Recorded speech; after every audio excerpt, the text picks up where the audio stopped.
What would you do if you saw a little girl digging through trash, searching for something to eat? Bruce Springsteen faced this shocking moment.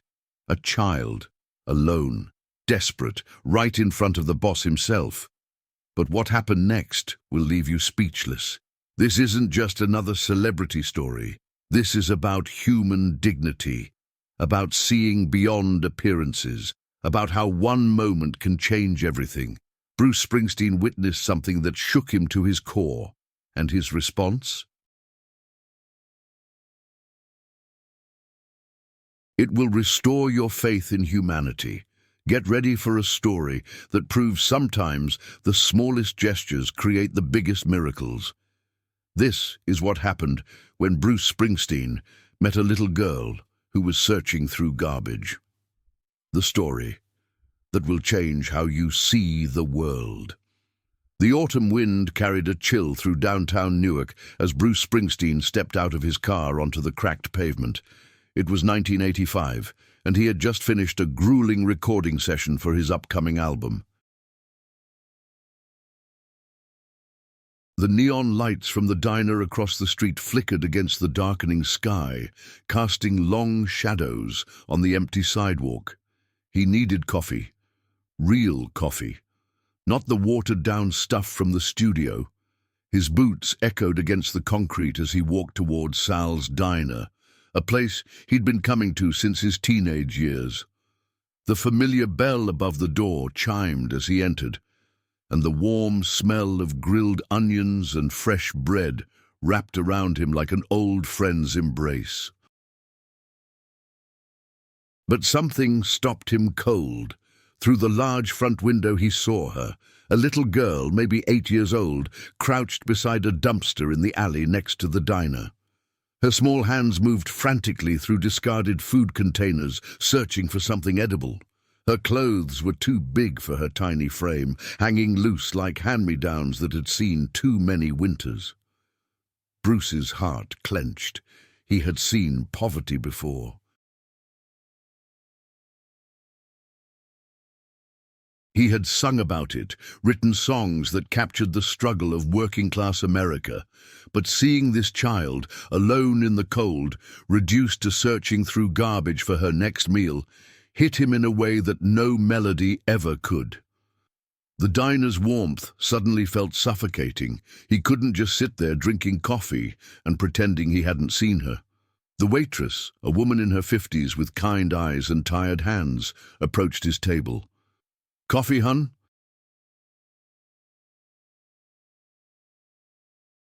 she asked, already reaching for the pot. "Actually," Bruce said, his voice barely above a whisper, "there's a little girl outside, in the alley. Do you see her?" The waitress followed his gaze, and her face immediately softened with recognition and sorrow. "Oh, that's Maya. She comes around sometimes, poor thing. Her mama works 3 jobs just to keep their lights on, but it ain't always enough." "Where's her father?" Bruce asked, though he already suspected the answer. "Gone. Left when Maya was just a baby.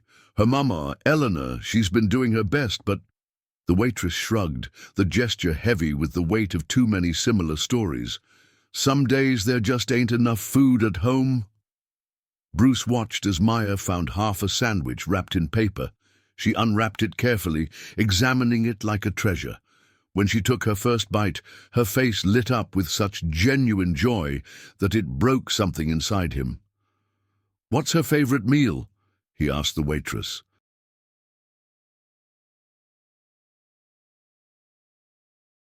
"Excuse me, the little girl, Maya, if she could have any meal in the world, what would it be?" The waitress smiled, understanding dawning in her eyes. "Last time her mama brought her in here, she kept staring at the chocolate chip pancakes. Said they looked like little clouds with stars on them." Bruce stood up, his decision made. "I need you to prepare a full meal, chocolate chip pancakes, eggs, bacon, orange juice and milk, and pack up some food for her to take home."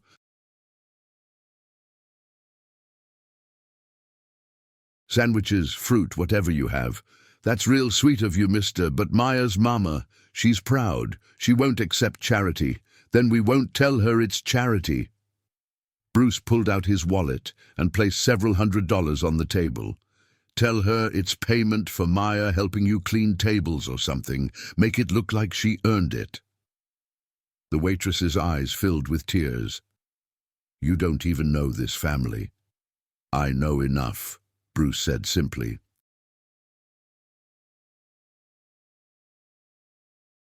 "I know that no child should have to dig through garbage to eat." As the waitress hurried to the kitchen, Bruce walked outside. The cold air hit his face as he approached the alley. Maya looked up at him, her dark eyes wide with fear and embarrassment. She clutched the half-sandwich protectively against her chest. "Hi there," Bruce said softly, crouching down to her level. "I'm Bruce." Maya didn't respond, but she didn't run either. She just stared at this stranger who had bothered to notice her. "I was wondering," Bruce continued, "if you might like to come inside where it's warm. The lady in the diner, she makes the best pancakes in all of New Jersey." "I don't have money," Maya whispered, her voice barely audible. "That's okay, I do, and I'm really hungry, but I hate eating alone. Would you keep me company?" For a moment Maya hesitated. Then, slowly, she nodded.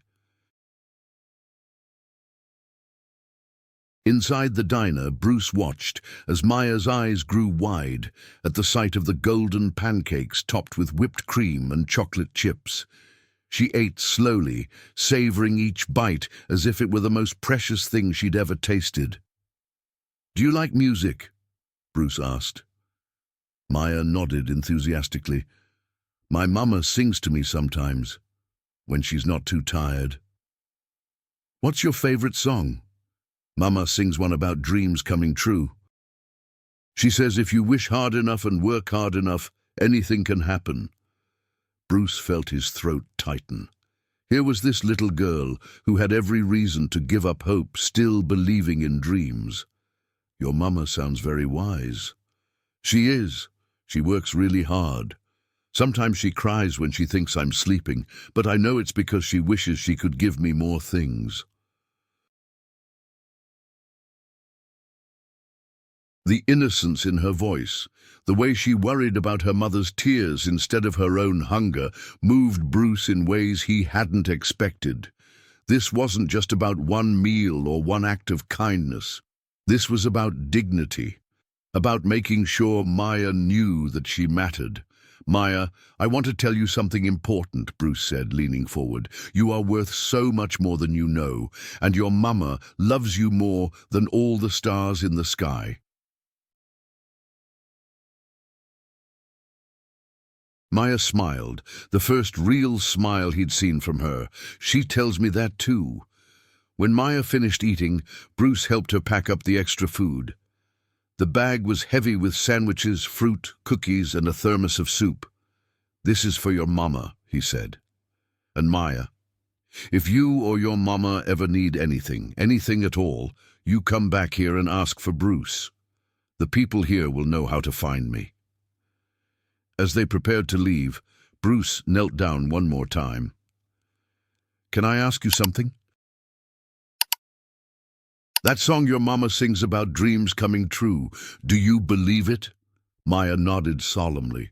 "I have to. Dreams are all we got sometimes." Her words stayed with him long after she disappeared down the street, the bag of food clutched in her small hands. Bruce sat in his car for nearly an hour, watching the spot where she'd vanished, thinking about dreams and hope and the resilience of the human spirit. But this story doesn't end there. 3 days later, Bruce returned to the diner. This time he brought something with him, his guitar. He had written a song inspired by Maya and her mother's struggles. He wanted to play it for them, to let them know that their story mattered. The waitress told him that Maya's mother, Elena, worked the night shift at a local factory. She would be getting off work in an hour. "Would it be okay if I waited?" Bruce asked. "I think that would be just fine," the waitress smiled. When Elena arrived, she was exhausted. Her factory uniform was stained with oil, and her hair was pulled back in a messy ponytail. But when she saw Bruce sitting with Maya, who had been coloring quietly at a corner table, her face transformed with gratitude and confusion. "You're the man who helped my daughter," she said, her accent thick with emotion. "I'm just someone who believes every child deserves to eat," Bruce replied. Eleanor's eyes filled with tears. "I work so hard, but sometimes it's not enough. I never wanted Maya to—" "She shouldn't have to. You're doing everything right," Bruce interrupted gently. "Sometimes we all need a little help. That doesn't make you any less of a mother. It makes you human." Then Bruce did something unexpected. He pulled out his guitar. "Maya told me about the song you sing to her, about dreams coming true. I wrote something that reminded me of that. Would you mind if I played it?" Elena nodded, wiping her tears. The first chords filled the small diner as other late-night customers turned to listen. Bruce's voice, rough and honest, carried the melody. "In the darkness of the alley, where hope seems far away, a little girl keeps dreaming of a brighter day. Her mama works her fingers to the bone each night, but love's the only currency that makes everything right." As he sang, Bruce watched Maya and Elena hold each other close. Other customers in the diner had stopped eating, drawn in by the raw emotion of the moment. Some wiped their eyes. Others simply listened in respectful silence. The song continued, telling the story of resilience, of mothers who sacrifice everything for their children, of communities that come together when times are tough. It spoke of dignity in struggle and beauty in the most ordinary moments of love. When the last chord faded, the diner was silent except for the soft sound of crying. "That was beautiful," Elena whispered. "But I don't understand. Why would you do this for us? We're nobody special." Bruce set down his guitar and looked directly into her eyes. "Elena, you and Maya are the most special people I've met in a long time. You've reminded me why I write music in the first place, to tell stories about real people, real struggles, real love." He paused, choosing his words carefully. "I want to help, but not in a way that makes you feel like charity. I want to offer you a job." Elena's eyebrows raised in surprise. "A job? I need someone to help organize my fan mail and handle some of my correspondence. It's not glamorous work, but it pays well, and you could work from home, be there for Maya after school." Elena stared at him, speechless. I don't have a college degree. I've only worked in factories and cleaning offices." "Education comes in many forms," Bruce said. "You've raised a daughter who cares more about others than herself. You've worked multiple jobs to keep your family together. You've taught Maya to believe in dreams, even when the world seems dark. That's worth more than any degree." The job offer was real. Within a week, Elena was working from her small apartment, managing correspondence and helping coordinate Bruce's charitable activities.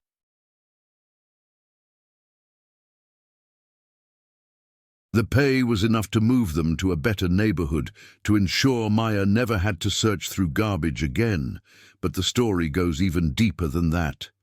6 months later, Bruce received a letter that would change his perspective on his own success forever. It was from Maya, written in careful 8-year-old handwriting. "Dear Mr. Bruce, thank you for being our angel. Mama says angels come when you need them most. You came when we needed hope. I am learning to play piano now.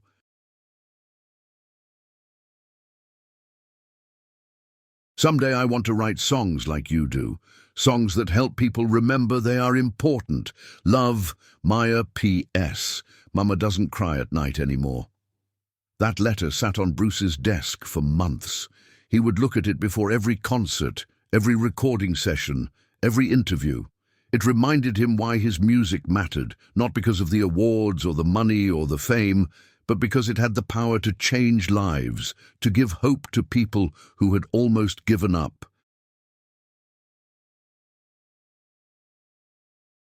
Maya's story began to influence Bruce's music in ways he hadn't expected. His next album featured several songs inspired by their encounter. Little Angel in the Alley became one of his most requested songs, not because it was catchy or radio-friendly, but because it captured something true about the human condition. The song told Maya's story.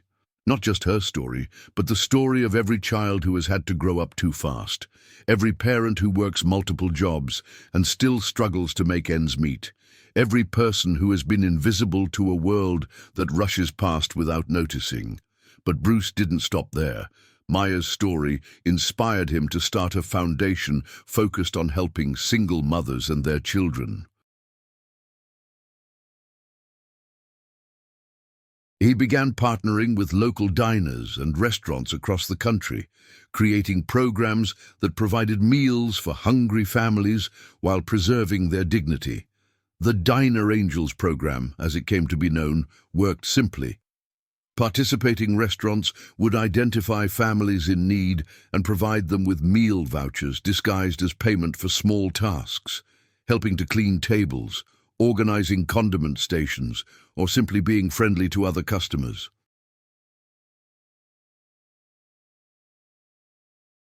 It allowed families to eat while maintaining their self-respect. Elena became the foundation's first full-time coordinator, traveling the country to help establish new programs. Maya often accompanied her mother on these trips, seeing firsthand how one act of kindness could ripple outward to help thousands of others. Years passed. Maya grew from a small girl digging through garbage into a confident teenager with dreams of becoming a social worker.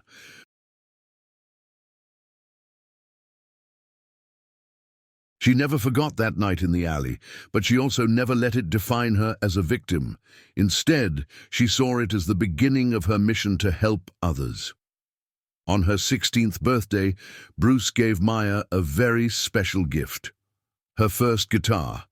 It was a simple acoustic guitar, nothing fancy, but it came with a note that read, "Every voice deserves to be heard. Use yours to change the world."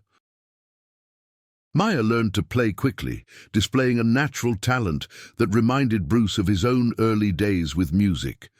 She began writing songs about her experiences, about growing up poor but loved, about the kindness of strangers, about the strength of mothers who refused to give up.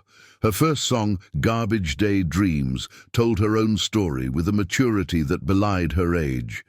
"I was 8 years old and hungry, digging through the alley's shame, when a stranger saw my struggle, and nothing was the same."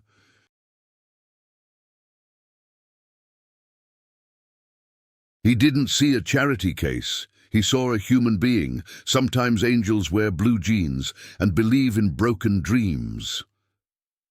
Bruce heard the song and wept, not from sadness, but from pride. Maya had found her voice, and it was powerful. When Maya turned 18, Bruce surprised her again. He had arranged for her to perform Garbage Day Dreams as an opening act for one of his concerts. The audience, not knowing her story, listened politely at first. But as the lyrics unfolded, as Maya's pure voice carried the truth of her experience, the arena fell completely silent. When she finished, the standing ovation lasted for nearly 10 minutes. There wasn't a dry eye in the house. After the concert, a music producer approached Maya backstage. He wanted to sign her to a record deal immediately, but Maya politely declined. "Music will always be part of my life," she told him, "but my calling is to help families like mine used to be. I want to work with children who don't have enough to eat, who feel invisible, who need someone to remind them that they matter." She kept her word. Maya went to college on a scholarship that Bruce had quietly arranged, studying social work and child psychology. She graduated with honors and immediately went to work for Bruce's foundation, taking over many of Elena's responsibilities as her mother prepared for a well-deserved retirement.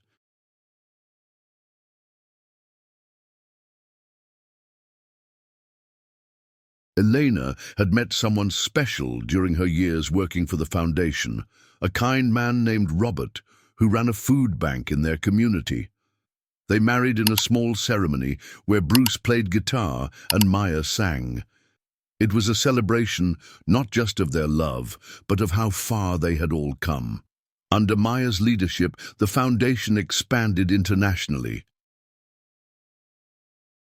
The Diner Angels program now operated in 12 countries, helping thousands of families maintain their dignity while receiving the help they needed. Maya had become a recognized expert in childhood hunger and poverty, frequently speaking at conferences and consulting with governments on effective assistance programs, but she never forgot her roots. Every year, on the anniversary of that night in the alley, Maya and Bruce would return to Sal's diner. They would order chocolate chip pancakes and remember how a moment of kindness had changed multiple lives forever. The waitress who had first told Bruce about Maya, her name was Dorothy, had become like a grandmother to Maya. She still worked at the diner, though she was well past retirement age. She stayed because, as she put it, this is where miracles happen. Dorothy had witnessed dozens of other encounters over the years. Bruce had never stopped coming to the diner, and he had never stopped noticing people who needed help. The booth where he and Maya had shared their first meal together became known as the Angel Table, though Dorothy was the only one who called it that. On Maya's 25th birthday, something extraordinary happened that would bring the story full circle. Maya was working late at the foundation office when she received a call from Dorothy at the diner.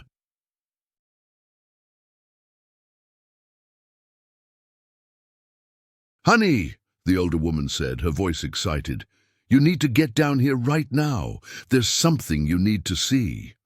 Maya arrived at the diner to find a scene that was heartbreakingly familiar. A young boy, maybe 7 years old, was in the alley behind the diner, searching through the garbage for food. But this time, Maya was the one who could help. She approached the child gently, the way Bruce had approached her all those years ago. "Hi there," she said softly. "I'm Maya. Are you hungry?" The boy looked up at her with the same mixture of fear and hope that she had once carried. Without hesitation, Maya took his hand and led him into the warm diner. As she watched the boy's eyes light up at the sight of chocolate chip pancakes, Maya felt the circle complete itself. The little girl who had once dug through garbage was now the woman ensuring that other children would never have to. Bruce arrived at the diner an hour later, having been called by Dorothy.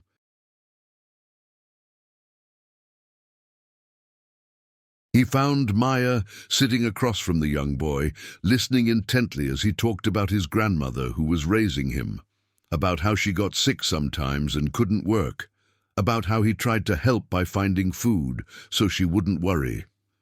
"His name is Carlos," Maya told Bruce quietly. "His story sounds familiar."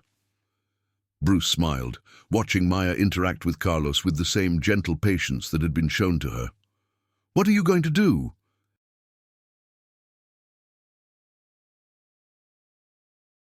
"Everything we can," Maya replied without hesitation, "just like you did for me." And so the cycle continued. Carlos and his grandmother became part of the extended family that had grown around that first act of kindness. His grandmother, Maria, found work with the foundation. Carlos grew up knowing he was valued, supported, and loved by a community that had formed around the simple principle that everyone deserves dignity. Years later, when Carlos graduated from college with a degree in education, he stood at the podium and spoke about the night a kind woman found him in an alley and changed his life forever. "Maya didn't just give me food that night," he said. "She gave me hope.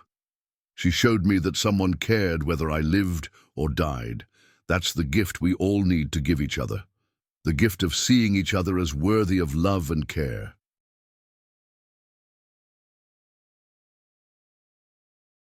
In the audience, Bruce sat next to Elena, both of them grey-haired now but still moved to tears by the ripple effects of that first encounter. Dorothy, now 92 and still working part-time at the diner, dabbed at her eyes with a tissue. Maya, now in her 30s, and the mother of 2 young children, listened with pride as Carlos announced his plans to return to their old neighborhood to teach at the elementary school where he had once been a struggling student.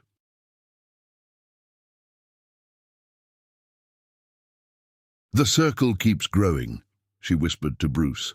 "That's how love works," he whispered back. "It multiplies."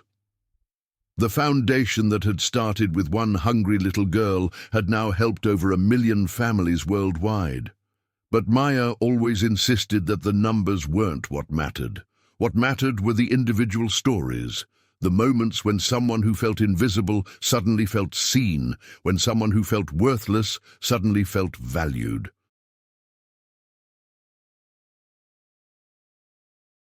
Every Christmas, Maya would organize a special concert at the diner. Local musicians would perform, families would share meals, and everyone would remember that their community was built on the foundation of one simple truth: everyone deserves to be treated with kindness and respect. Bruce still performed at these concerts, though his voice was rougher now and his guitar playing a bit slower.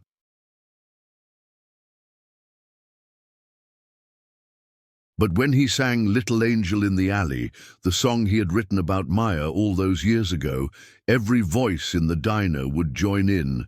"In the darkness of the alley, where hope seems far away, a little girl keeps dreaming of a brighter day.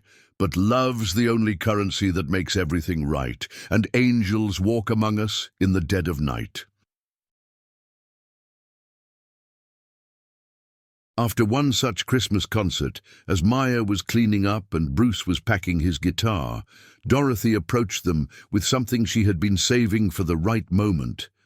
"I have something for you too," she said, pulling out a worn photo album. "I've been taking pictures all these years, every family you've helped, every life you've changed. I thought you should see how many people are better off because of what you started." The album was thick with photos and stories.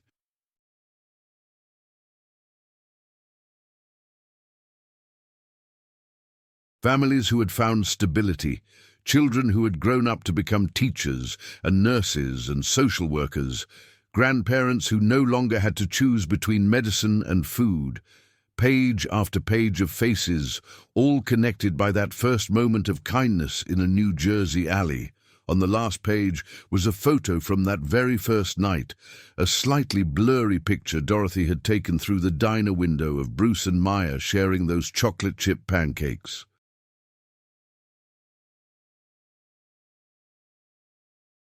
Underneath it, she had written, "Where miracles begin." Bruce looked at the photo for a long time, remembering the scared little girl who had become this incredible woman, remembering how a simple decision to help had transformed so many lives, including his own. "You know what I learned from all this?" he said to Maya. "What's that?" "I thought I was helping you that night, but really, you saved me. You reminded me why my music mattered. You showed me that fame and success don't mean anything if you're not using them to lift other people up." Maya hugged the man who had become like a father to her. "We saved each other," she said simply. And that's how the story should end, not with grand gestures or dramatic revelations, but with the quiet truth that kindness begets kindness, that love multiplies when it's shared, and that sometimes the most profound changes in the world begin with one person simply choosing to see another person's worth. Today, if you visit Sal's Diner in Newark, you'll see a small plaque next to Booth 7. It reads, "Never underestimate the power of a kind heart." Sometimes the person you help may change your life forever. Dorothy still works there occasionally, now 95 and moving slowly, but still sharp as ever. She loves to tell visitors about the night Bruce Springsteen met a little girl in the alley, how that meeting changed everything, and how the booth they sat in has become a place where hope lives. The Angel Table has witnessed hundreds of similar encounters over the years.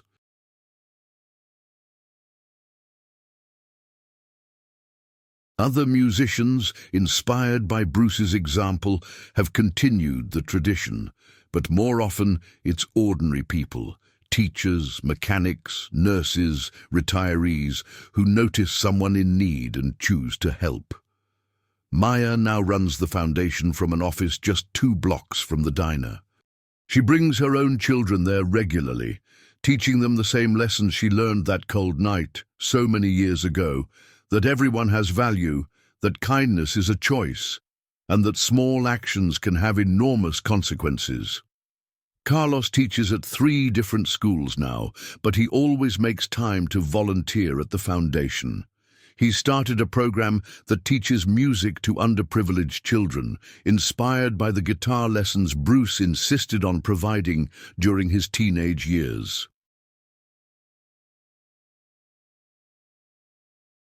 Elena and Robert run a food bank that operates out of their church, continuing the work of feeding families while preserving their dignity. At 73, Elena is still energetic and passionate about helping others, though she moves a bit slower these days. And Bruce? He still tours, still records albums, still performs to sold-out stadiums around the world. But ask him about his greatest accomplishment, and he won't mention Grammy Awards or Rock and Roll Hall of Fame inductions.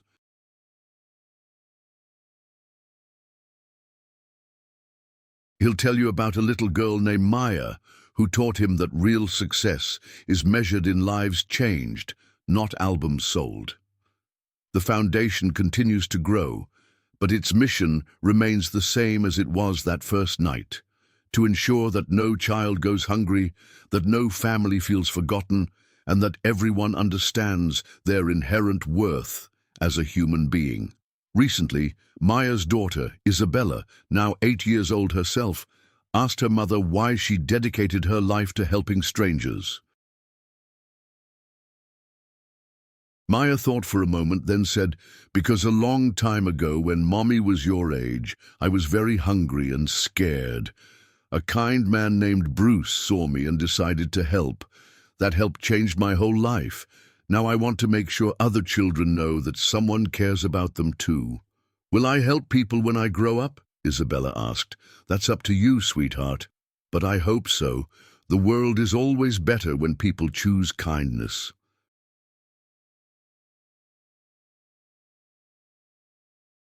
That night, as Maya tucked Isabella into bed, she noticed her daughter had placed her piggy bank on the nightstand. "What's that for, honey?"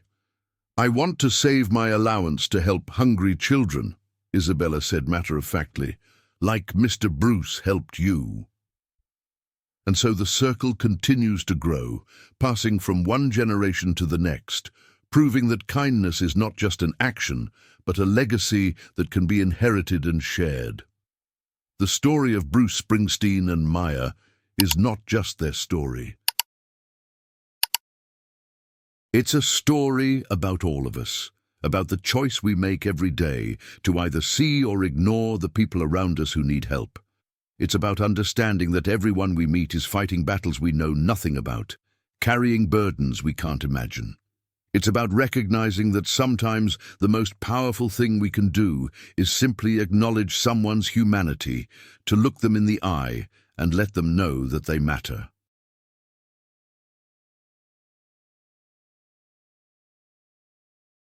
In a world that often feels cold and disconnected, where it's easy to become numb to others' suffering, Maya and Bruce's story reminds us that individual actions still have the power to change everything. That one moment of compassion can create ripples that extend far beyond what we could ever imagine. The little girl who once dug through garbage became a woman who has helped feed millions. The rock star, who could have easily driven past that alley, discovered that his greatest songs weren't written for stadiums, but for the individuals whose stories needed to be heard. Their story asks us a simple question. When we encounter someone in need, what will we choose to do? Will we look away, assume someone else will help, tell ourselves it's not our responsibility? Or will we do what Bruce did? Recognize that in that moment we have the power to make a difference. The answer to that question doesn't just determine what happens to the person we might help, it determines who we become in the process. Because the truth is, when we choose kindness, when we choose to see others as worthy of our time and care, we don't just change their lives, we change our own. We become part of a story bigger than ourselves, part of a community built on the radical idea that everyone deserves compassion. That's the real message of this story. That's the legacy of a chance encounter between a rock star and a hungry child in a New Jersey alley. That's the miracle that continues to unfold every day in diners and schools and food banks around the world, wherever people choose love over indifference, connection over isolation, hope over despair. Maya often says that she was lucky that Bruce Springsteen was the one who found her that night. But those who know her best understand that luck had nothing to do with it.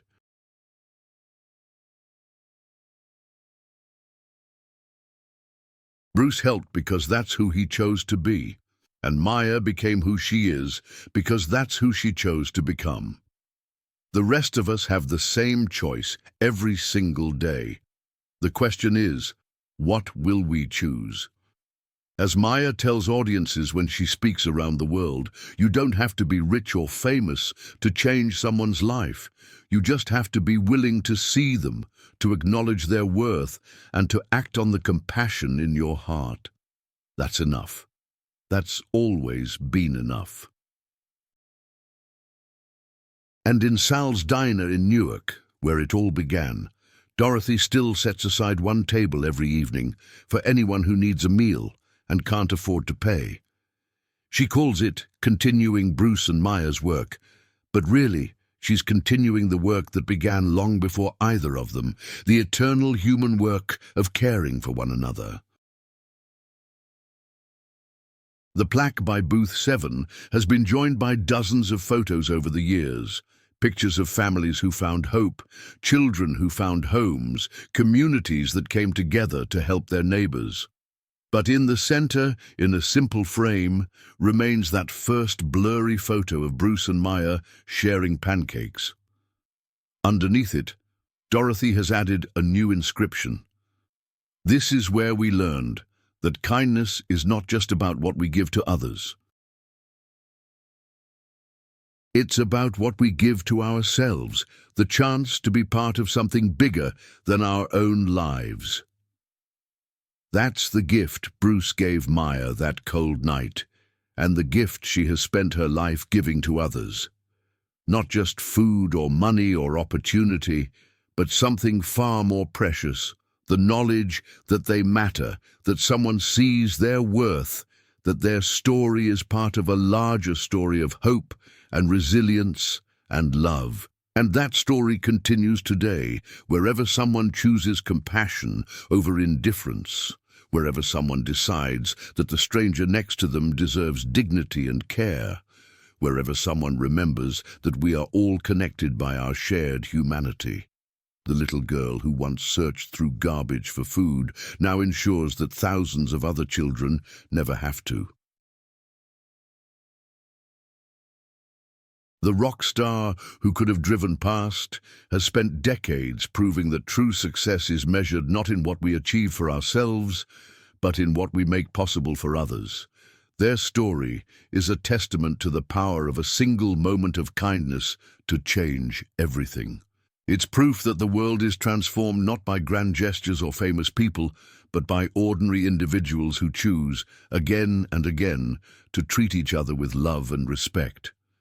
In the end, that's all any of us can do.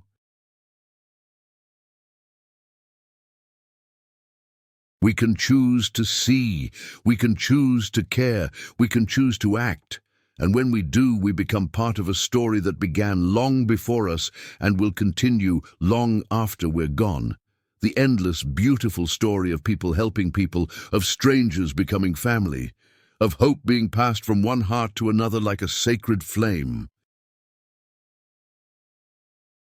That flame burns brightest not in concert halls or award ceremonies, but in quiet moments of connection, in diners where strangers share meals, in alleys where someone notices a child in need, in all the small daily acts of kindness that make up the real substance of a life well lived. Maya's daughter Isabella will grow up knowing this story, understanding that she is part of something larger than herself, and someday, when she encounters someone who needs help, she'll have a choice to make.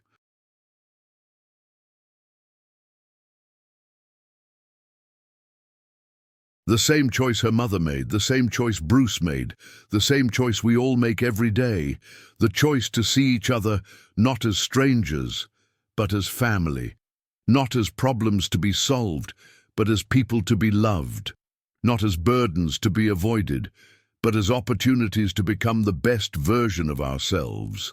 That's the lesson of the alley, the gift of the diner, the promise that kindness makes to the world.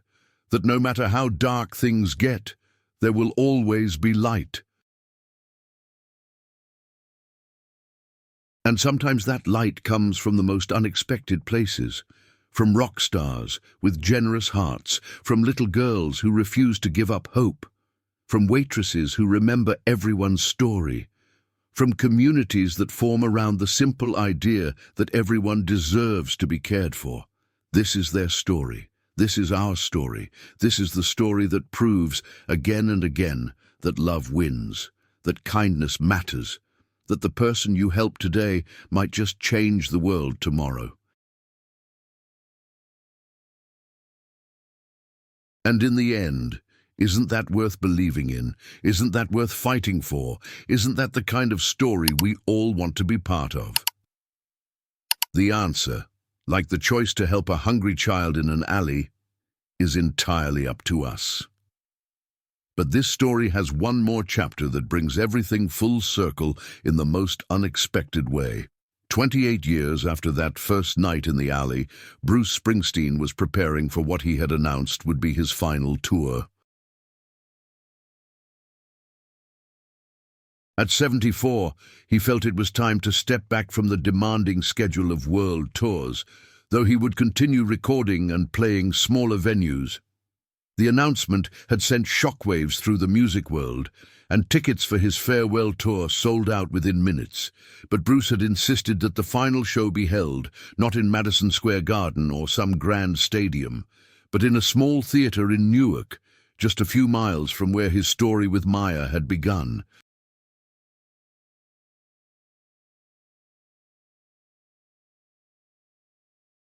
Maya, now 43 and the mother of 3 children, was helping coordinate the logistics of this special concert. The proceeds would go entirely to the foundation, which had grown into an international organization with programs in 37 countries. As they planned the event, Bruce made an unusual request. I want to invite everyone whose lives were touched by our story, everyone who worked at the foundation, every family we helped, every volunteer who believed in what we were doing.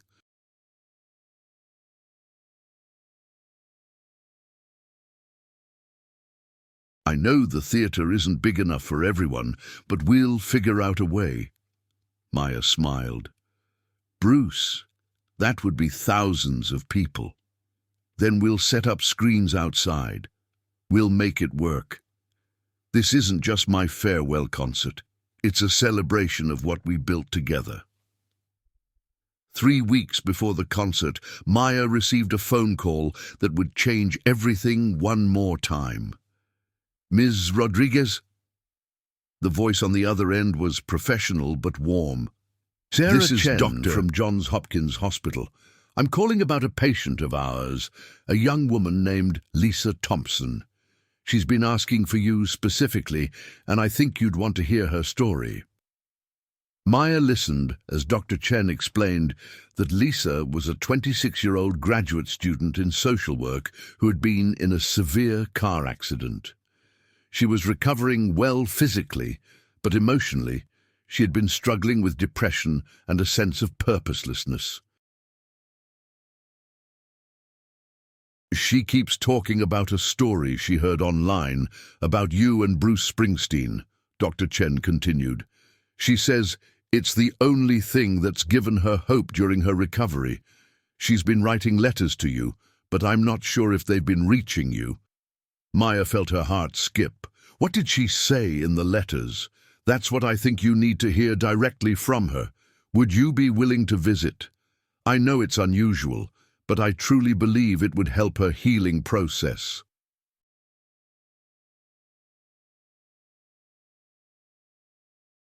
Two days later, Maya found herself walking through the halls of Johns Hopkins Hospital, carrying a guitar case and a small bag of homemade cookies. She had no idea what to expect, but something about Dr. Chen's call had felt important. Lisa Thompson was sitting by her window when Maya entered the room. She was thin from her recovery, with short brown hair and eyes that held both sadness and determination. When she saw Maya, she started to cry. "I can't believe you came," Lisa whispered. "I never thought. You must get thousands of letters." Maya sat down beside her bed. "Actually, I read every single letter that comes to the foundation, but I have to admit, I haven't seen any from you. Sometimes mail gets lost." Lisa reached into her bedside drawer and pulled out a stack of handwritten pages. "I wrote them, but I was too scared to send them. I didn't think my story mattered enough." "Every story matters," Maya said gently. "Tell me." What Lisa shared over the next hour left Maya speechless. Lisa had grown up in foster care, moving from home to home throughout her childhood. She had aged out of the system at 18 with no family support and no clear direction for her life. She had worked minimum-wage jobs while putting herself through community college, then state university, determined to break the cycle of poverty and abandonment that had defined her early years. "I was going to be a social worker," Lisa explained.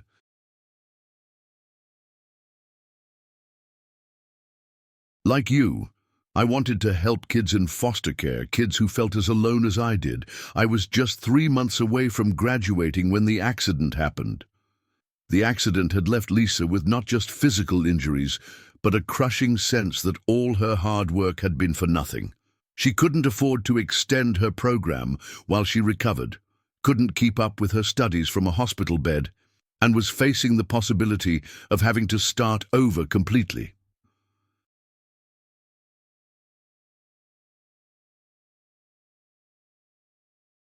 "That's when my roommate showed me a video online," Lisa continued.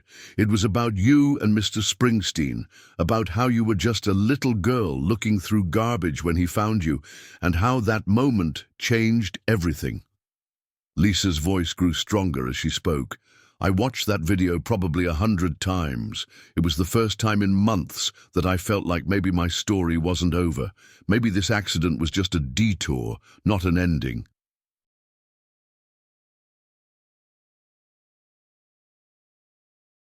Maya listened with tears in her eyes, recognizing in Lisa the same mixture of vulnerability and strength she had once carried herself. "What can I do to help?" Maya asked. Lisa shook her head. "You've already helped more than you know, but I was wondering, do you think Mr. Springsteen would mind if I wrote him a letter? not asking for anything, just thanking him, because his kindness to you gave me hope when I didn't have any left." Maya smiled. "I think he would be honored to hear from you. In fact, I have an idea. Are you well enough to travel in a couple of weeks?" Lisa looked confused. "I guess so. Why?" "Bruce is doing his farewell concert in Newark. I think you should be there." "Oh, I couldn't afford tickets, even if they weren't sold out."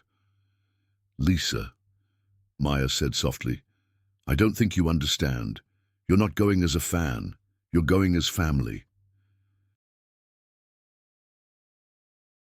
The night of the concert, the small theatre in Newark was filled with people whose lives had been touched by the story that began in an alley 28 years earlier. Carlos, now a principal at an inner-city school, sat with his wife and 2 daughters. Elena and Robert, both in their 80s but still vibrant, held hands in the front row. Dorothy, at 98 and using a wheelchair but still sharp as ever, had been given a place of honor near the stage.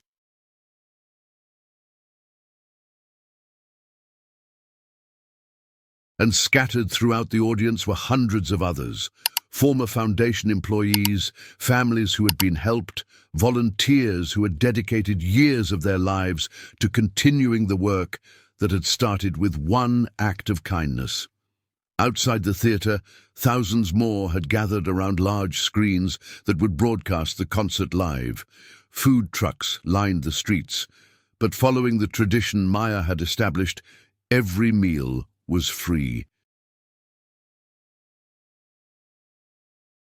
Local restaurants had donated food, volunteers served with smiles, and the entire neighborhood had been transformed into a massive block party celebrating the power of community. Maya stood backstage with Lisa, both of them nervous for different reasons. Lisa was still weak from her recovery, but she had insisted on attending. Maya had arranged for a special wheelchair-accessible spot where Lisa could see everything clearly. "I still can't believe I'm here," Lisa whispered. "Believe it," Maya replied. "Your story matters just as much as mine did." When Bruce took the stage, the applause was thunderous but brief. Everyone knew this was more than a concert. It was a celebration of a legacy that extended far beyond music. Bruce looked older, his hair completely grey now, his movements a little slower. But when he spoke into the microphone, his voice still carried the same passion and sincerity that had defined his career.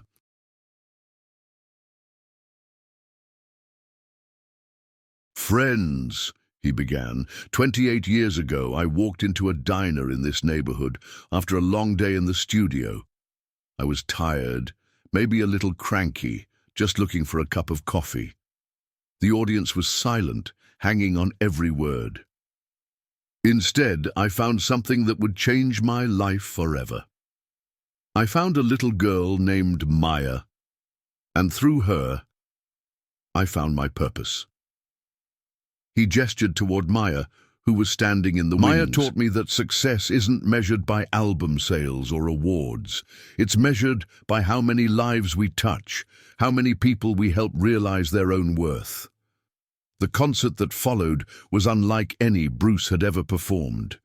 Between songs, he invited people from the audience to share their own stories. Carlos spoke about how the Foundation's education programs had helped hundreds of students in his district.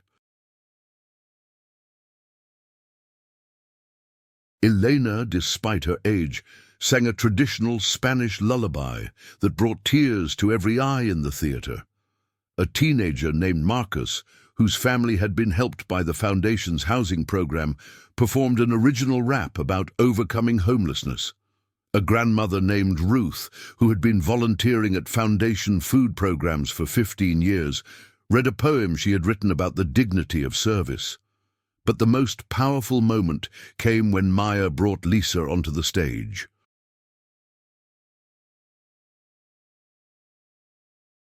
"This is Lisa Thompson," Maya told the audience. 3 weeks ago, I had never heard her name, but her story reminds us that the work we started here 28 years ago is far from over.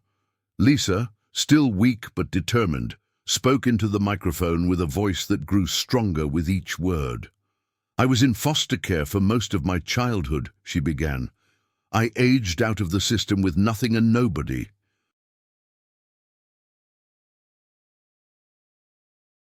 I worked multiple jobs while putting myself through college because I wanted to help other kids like me.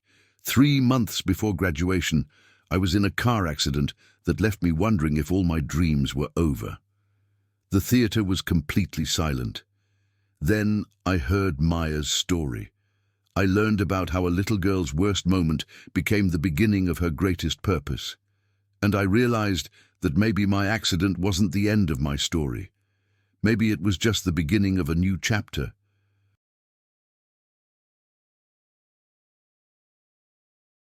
Lisa's voice broke with emotion. "Tonight, I want to announce that Johns Hopkins Hospital has agreed to let me finish my degree through an independent study program. The foundation has offered me an internship starting this summer. And most importantly, I've learned that no matter what happens to us, we always have the choice to help others." The standing ovation that followed lasted for 10 minutes. But it wasn't just applause. It was a sound of recognition, of a community acknowledging one of its own. As the evening wound down, Bruce performed "Little Angel in the Alley" one last time. But this time, he wasn't alone. Maya joined him, singing harmony. Then Carlos joined in from the audience. Eleanor's voice rose above the crowd. Soon the entire theater was singing together, their voices blending in a chorus that seemed to capture everything the song had always meant. In the darkness of the alley, where hope seems far away, a little girl keeps dreaming of a brighter day. Her mama works her fingers to the bone each night, but love's the only currency that makes everything right. As the last notes faded, Bruce set down his guitar and looked out at the audience, not as a performer saying goodbye to fans, but as a man reflecting on a life well lived. "I've had an incredible career," he said quietly. "I've played for presidents and kings in stadiums that held 100,000 people, but nothing has ever meant more to me than what started in that alley behind Sal's diner." He paused, his voice thick with emotion. "Maya, you saved me that night just as much as I helped you. You showed me that music without purpose is just noise. You taught me that the greatest songs aren't written for stadiums. They're written for the individual hearts that need to hear them."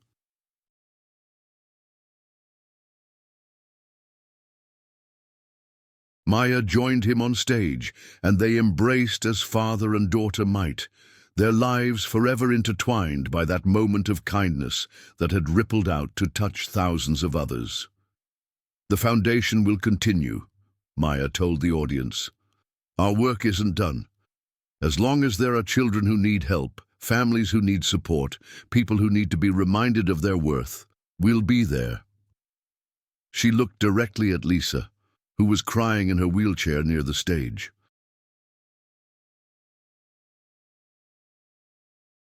"And we'll continue to find each other, people like Lisa, who remind us that hope is never really lost.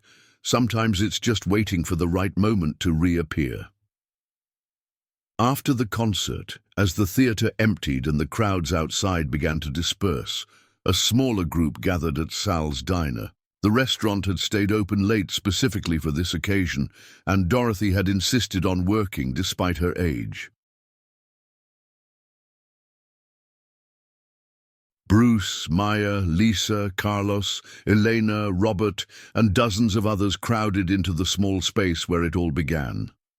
They ordered coffee and pie, shared stories and memories, and marveled at how far they had all come from that cold night in 1985. Lisa, who had been quiet for much of the evening, finally spoke up. "I have something I want to share," she said, pulling out a piece of paper from her purse. "I wrote this while I was recovering in the hospital. It's not very good, but it's how I felt after hearing Maya's story. She cleared her throat and began to read. They say that angels walk among us, but I never believed it was true until I heard about a little girl and what one stranger's kindness could do. She was hungry, scared and forgotten, digging through garbage for food, when a man with a guitar and a heart full of love showed her that someone cared, someone understood. That little girl grew up to be a hero, saving thousands, maybe more, proving that kindness is never wasted, that love always opens another door. Now I'm lying in a hospital bed, wondering if my dreams are through. But then I remember that little girl, and I know that I can make it too. Because angels walk among us, in ordinary clothes they come, and sometimes the person you help today will help 1,000 others before they're done. When Lisa finished reading, there wasn't a dry eye in the diner. Bruce leaned over and hugged her tightly. That's beautiful, Lisa, but you know what? You're wrong about one thing. Lisa looked confused. What's that? You said it's not very good. But that poem captures the heart of everything we've been talking about tonight. It captures the truth that changed all our lives. Dorothy, who had been listening from behind the counter, shuffled over with a fresh pot of coffee. You know what I love about this story? She said, in her creaky but strong voice.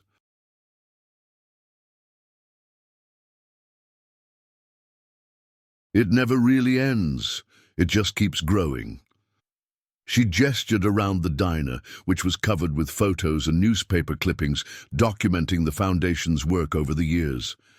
Every day people come in here and tell me about someone they helped or someone who helped them. The story just keeps spreading like ripples on a pond. Lisa nodded, understanding dawning in her eyes. That's what I want to do with my life. I want to be one of those ripples.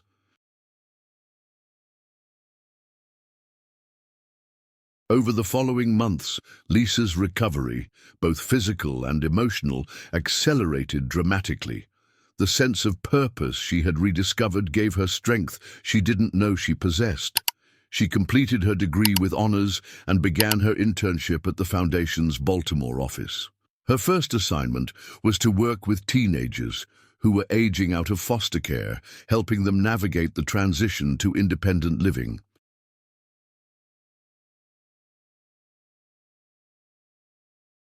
Drawing on her own experience, Lisa developed programs that provided not just practical support, but emotional guidance for young people who had never had stable family relationships. Within a year, Lisa's programs were being implemented in Foundation offices across the country.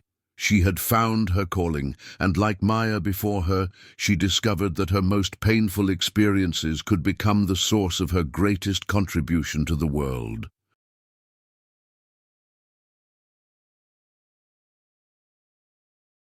Meanwhile, although Bruce had officially retired from touring, he found that retirement didn't suit him. Instead of performing in stadiums, he began showing up at Foundation events, playing acoustic sets at fundraisers, teaching music workshops for children in the programs Maya had developed.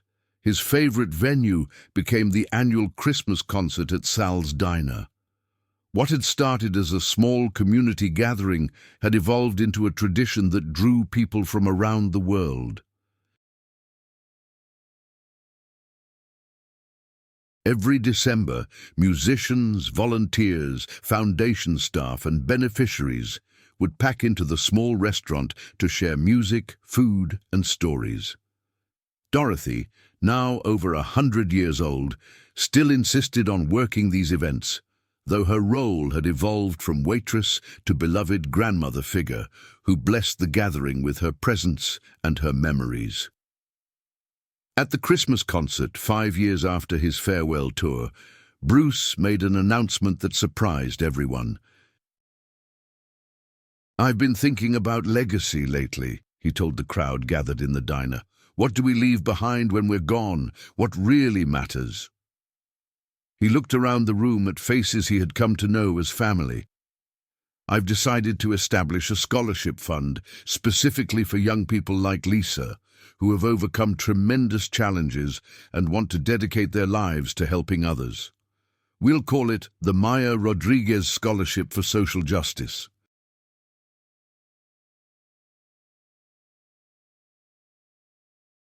Maya, who was sitting with her teenage daughter Isabella, started to cry. The scholarship represented not just financial support for deserving students, but recognition of how far she had come from that scared little girl in the alley. "Bruce, I don't know what to say," she whispered. "Say you'll help me run it," he replied with a smile. "I don't know anything about scholarships, but I know about recognizing potential in unlikely places."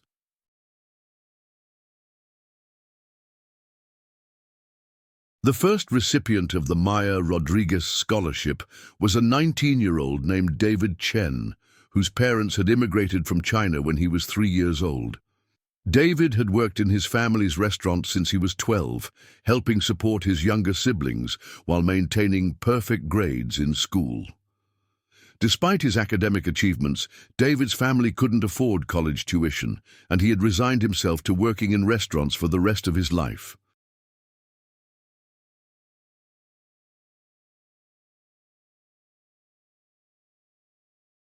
When he received the scholarship, he wept openly at the ceremony. "This doesn't just change my life," he said through his tears. "This changes my family's future. My little sister will see that education is possible. My parents will know that their sacrifice meant something." David went on to become a teacher, then a principal, then a superintendent of schools. At each step of his career, he remembered the lesson Maya had taught him, that success meant lifting others up, not just climbing higher yourself. By this time, Isabella, Maya's daughter, was in college herself, studying international relations with a focus on global poverty reduction.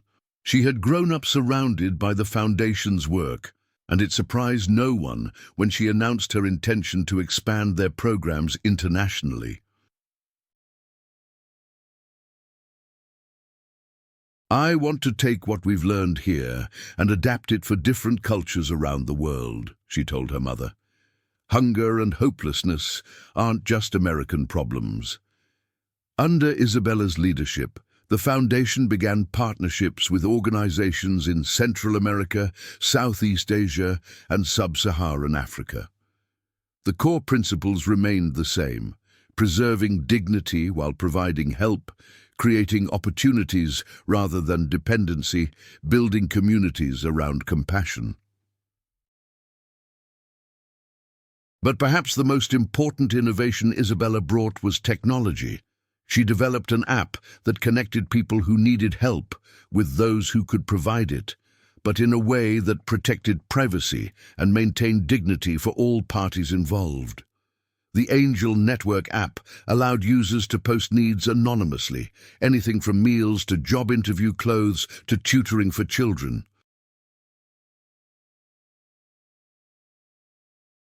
Other users could respond with offers of help, and the app would coordinate the connection without revealing identities until both parties agreed to meet.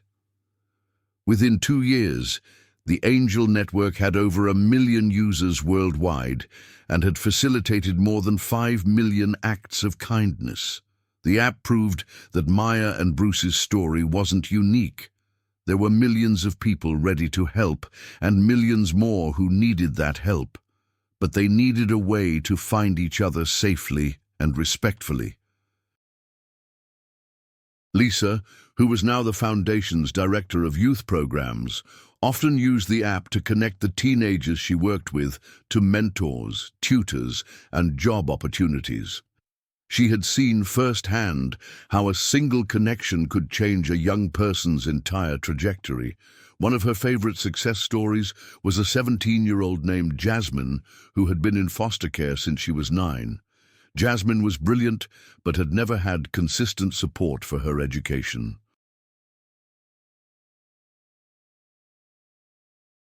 Through the Angel Network, Lisa connected her with Dr. Patricia Williams, a retired chemistry professor who had been looking for students to tutor.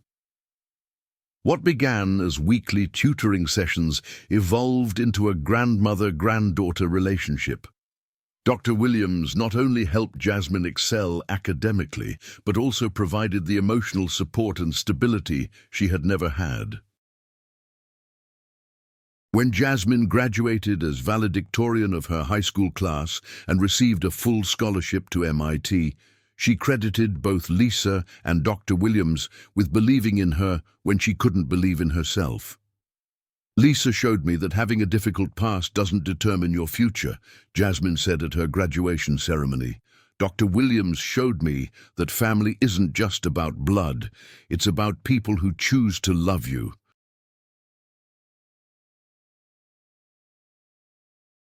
Together, they proved that every child deserves someone who sees their potential. Jasmine's story became one of hundreds that the Foundation documented and shared, not for publicity, but to inspire others to recognize the potential for kindness in their own lives. Stories like Marcus, the homeless teenager who became a social worker after being helped by the Foundation's housing program.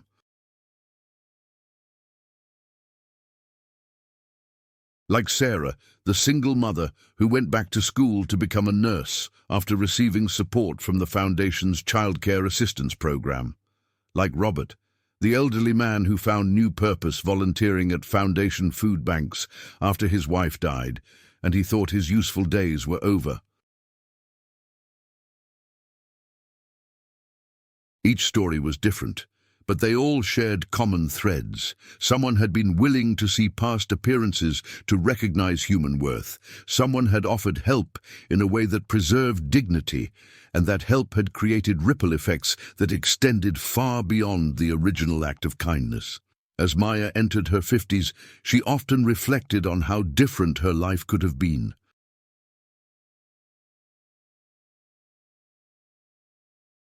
If Bruce hadn't noticed her that night, if he had driven past the alley without looking, if he had assumed someone else would help, her story, and the stories of thousands of others, would have been completely different. But he had looked, he had cared, he had acted, and in doing so, he had set in motion a chain of events that continued to expand decades later, touching lives in ways none of them could have imagined. The Foundation now operated in 43 countries and had helped over 10 million individuals and families. But Maya knew that the numbers, impressive as they were, weren't what mattered most. What mattered were the individual moments of connection, the times when someone who felt invisible suddenly felt seen, when someone who felt worthless suddenly felt valued, when someone who felt hopeless suddenly felt the possibility of a different future. Those moments happen thousands of times every day, in Foundation offices and partner organizations, through the Angel Network app, and in community programs, because of scholarships and mentorship opportunities and simple acts of kindness between strangers. Each moment was an echo of that first night in the alley, a continuation of the story that began when a rock star chose to see a hungry little girl as worthy of his time and care. As Bruce approached his 80th birthday, his health began to decline, though his spirit remained strong. He still attended Foundation events when he could, though he moved slowly and tired easily. But his presence at these gatherings was more powerful than ever, a living reminder of how one person's choice to act with compassion could change the world. At his final Christmas concert at Sal's Diner, Bruce could barely hold his guitar, but his voice, though weak, still carried the emotion that had defined his career. "I want you all to know," he said to the packed restaurant, "that helping Maya that night wasn't the most important thing I did in my life. It was just the first step in learning what was actually important." He looked around the room at the faces of people whose lives had been touched by the Foundation's work. What's important isn't being famous or successful or wealthy. What's important is paying attention to the people around us, especially those who others might overlook. What's important is remembering that everyone we meet is carrying burdens we can't see, fighting battles we don't understand. His voice grew stronger as he continued.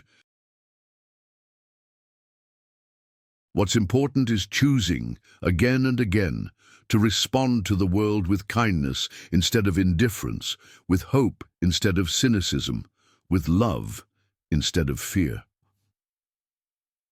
The room was silent except for the sound of people quietly crying.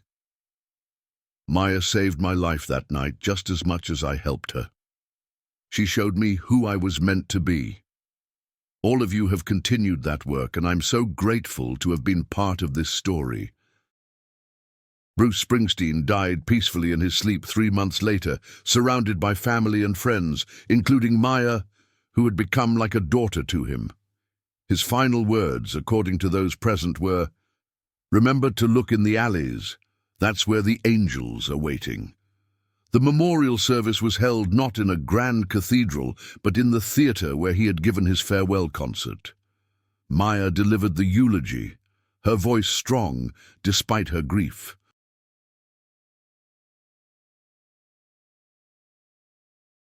"Bruce taught us that greatness isn't measured by how many people know your name," she said. "It's measured by how many lives you touch with kindness. By that measure, he was the greatest man I ever knew." After the service, thousands of people gathered at Sal's diner for an impromptu celebration of Bruce's life. Dorothy, now 103, and the last surviving witness to that first night in the alley, told stories about all the kindness she had witnessed over the years. "Bruce liked to say that Maya saved him," Dorothy said in her whisper-thin voice. "But the truth is, they saved each other, and then they saved the rest of us by showing us what was possible when we choose love over fear." The Foundation continued under Maya's leadership, with Isabella and Lisa taking on increasing responsibilities as Maya entered her later years. The work had become bigger than any one person, sustained by a community of people who understood that their purpose was to look for those who needed help and to offer it in ways that honored everyone's dignity. Bruce's death marked not an ending, but a transition. The Foundation established the Bruce Springsteen Center for Community Compassion, which focused on training programs that taught people how to help others effectively and respectfully. The center's motto, taken from Bruce's final words, was simple: "Look in the alleys. That's where the angels are waiting." But the real memorial to Bruce's life wasn't any building or program. It was the continuation of the work he had started, carried forward by people like Lisa, who overcame her own challenges to help others overcome theirs, like David Chen, who used his scholarship to become an educator who lifted up other immigrant children, like Jasmine, who went from foster care to MIT and back to her community as a mentor for other young people aging out of the system. It was carried forward by Isabella, who expanded the Foundation's reach globally while never forgetting the local roots that had given it strength. By Carlos, who transformed education in his district by applying the Foundation's principles to his work as a superintendent. By the thousands of volunteers who gave their time because they understood that service to others was the most meaningful way to spend a life.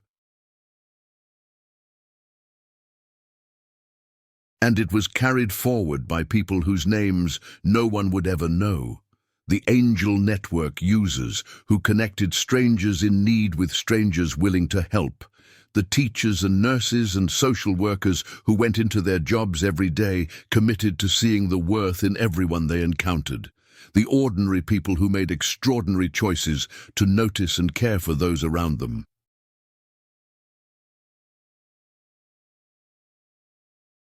Maya often said that Bruce's greatest gift to the world wasn't his music, though that had touched millions of lives. His greatest gift was proving that one person's choice to act with kindness could create changes that lasted for generations. He showed us that we don't have to be special or famous to make a difference, Maya would tell audiences when she spoke about the Foundation's work. We just have to be willing to see each other's humanity and to act on the love that recognition creates.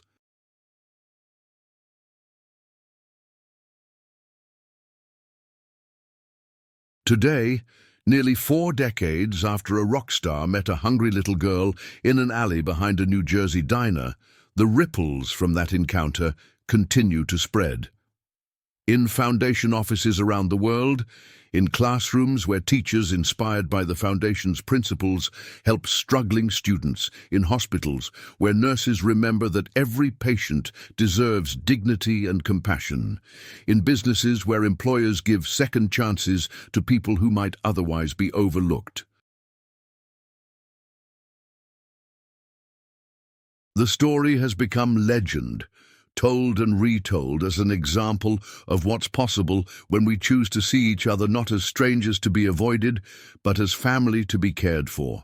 But those who lived it know that it's not really a story about extraordinary people doing extraordinary things. It's a story about ordinary people.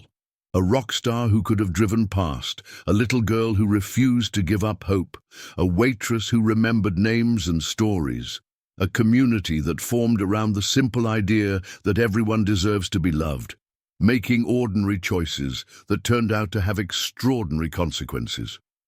The lesson of their story isn't that we should all aspire to be like Bruce Springsteen or Maya Rodriguez.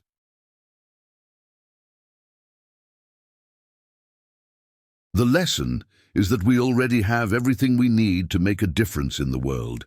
We have eyes to see, hearts to feel compassion, and hands to help.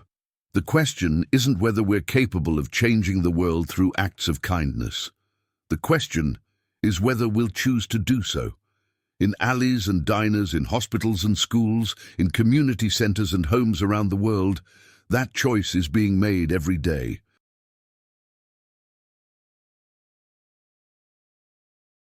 Sometimes by famous people, more often by people whose names no one will remember, but whose actions create the kind of ripples that change everything.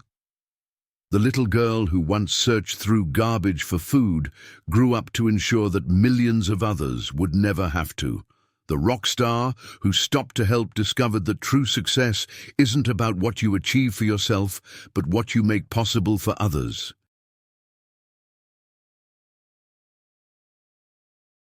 Their story continues in every act of kindness, in every moment when someone chooses to see another person's worth, in every decision to respond to need with compassion instead of indifference. It continues in you, in me, in all of us who have the power to look in the alleys where angels are waiting, and to recognize that sometimes we are called to be the angels others are waiting for. That is the legacy of a chance encounter on a cold night in Newark. That is the promise that kindness makes to the world, that no act of love is ever wasted, that every gesture of compassion creates possibilities we cannot imagine, that the smallest choices can have the greatest impact. That is the story that proves, again and again, that hope is never lost as long as there are people willing to share it. Never underestimate the power of a kind heart. The person you help may change your life forever. Sometimes, the smallest gestures create the biggest miracles. If this story moved you, please like this video, subscribe to our channel, and share your own stories of kindness in the comments below. Together, we can remind the world that compassion is not just something nice to do. It's the most important work any of us will ever do.